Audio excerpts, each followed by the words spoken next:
Well, hi everybody. This is a stay-at-home grandmom, and I'm bringing you my bed now made with the sheets, the Egyptian cotton. I'll bring you around to look at them.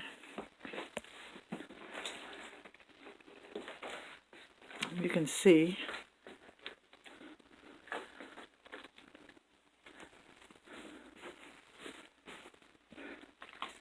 that they're made. The wrinkles on it were because I left it in the dryer a little bit too long, but I've actually made the bed.